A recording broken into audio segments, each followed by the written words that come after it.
Hello, this is Gray Paladin back with a review of my mystery saber, the Exalted. Let's first start with some dimensions. From the top of the emitter to the bottom of the pommel, it has a length of 12¼ inches. The grip width is about 1¾ inches. This saber can be used with one hand comfortably, as well as comfortably with two hands. Plenty of room, as you can see, on the bottom of the pommel and towards the top of the emitter, even with a little space in between if you like. This saber is comfortable enough to spin, and for those that like to spin, like myself, this is a great saber for that. The upper part of the body, you have a grenade grip.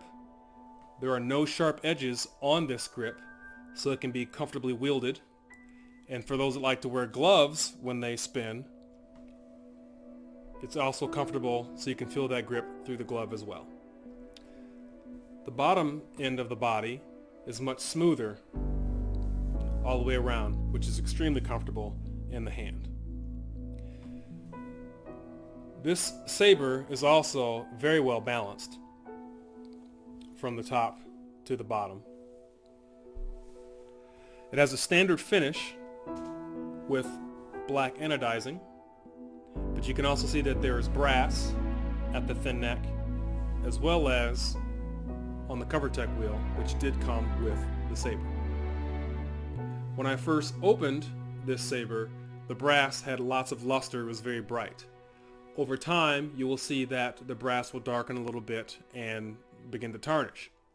For those that like a slightly weathered look, leave it as be, and you can add a little more character to your saber. For those that do like that luster and shine like myself, all you have to do is just apply a simple brass polish and it'll make it shiny and new.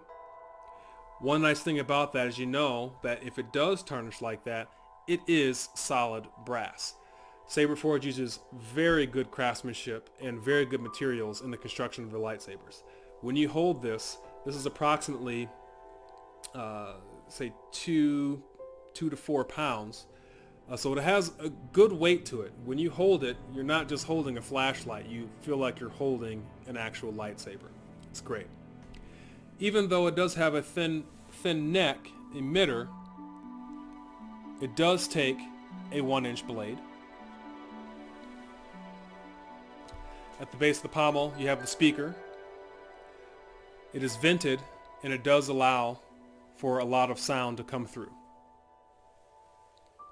What's very nice about this saber, it came with a champion tier soundboard, so it has SaberCore 3.0, which is fully customizable on Windows PC. Right here we have a recharge port via USB. You also use this same port to connect it to your computer, and there you can customize your fonts. This particular saber came with a light blue LED, and it also came with 3 light side fonts: Heirloom, Ranger's Blade, and Prodigal Son.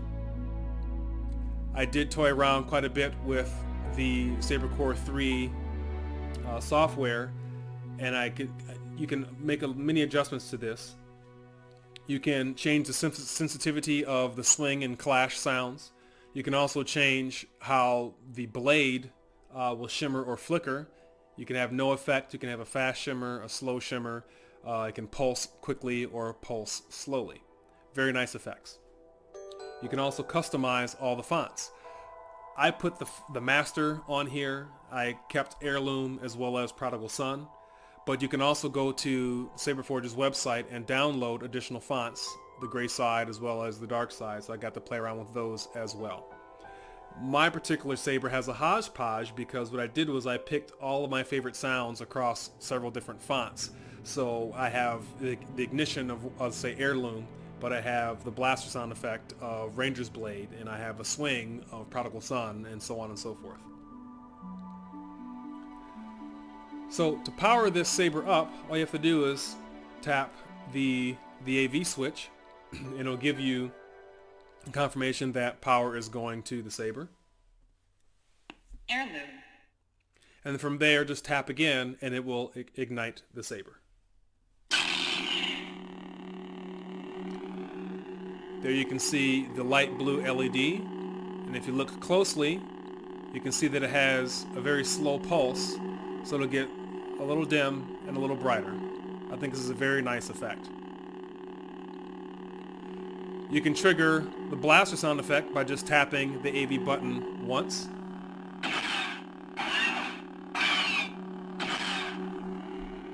You can get saber lock by holding for 2 seconds and tapping again. 1, 2.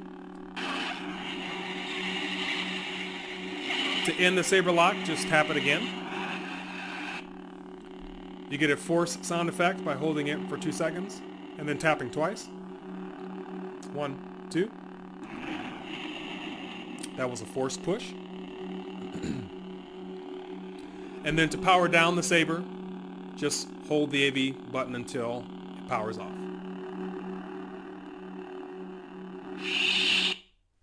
You can switch from your fonts by holding the AV button until you hear confirmation of the font. The Master. To change those fonts, just tap again. Prodigal Son. Cycle through. Heirloom. You get those 3 fonts. The Master.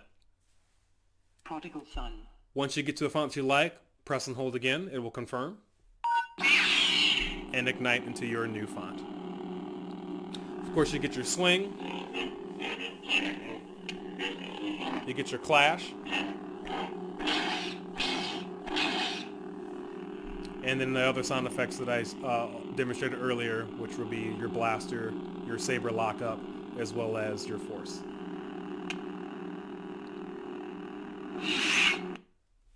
I personally like my Heirloom hodgepodge font, so I'll switch back to that.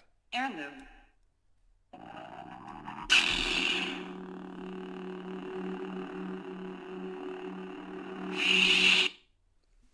So like I said, this is a very comfortable saber to spin and wield with. It also looks very good. It has lots of character.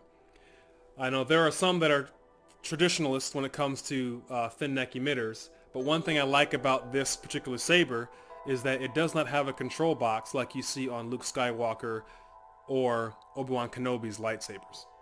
So for those that like to duel or have a comfortable two-handed grip, you do not have that bulky control box on the saber to get in your way.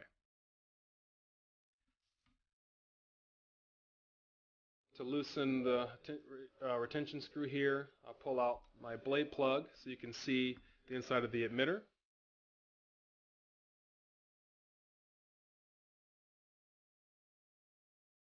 And I will insert the blade so you can see the full color of the saber.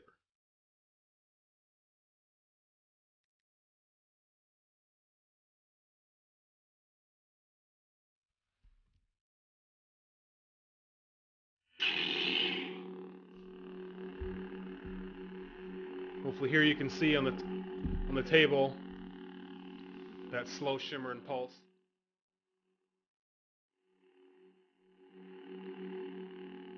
As I switch to another font, you can see how The Master. you have other options. There we have a fast shimmer or flicker.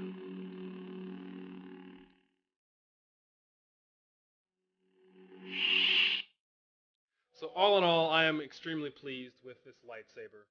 The craftsmanship and the materials used to design this lightsaber, I think, are of the highest quality.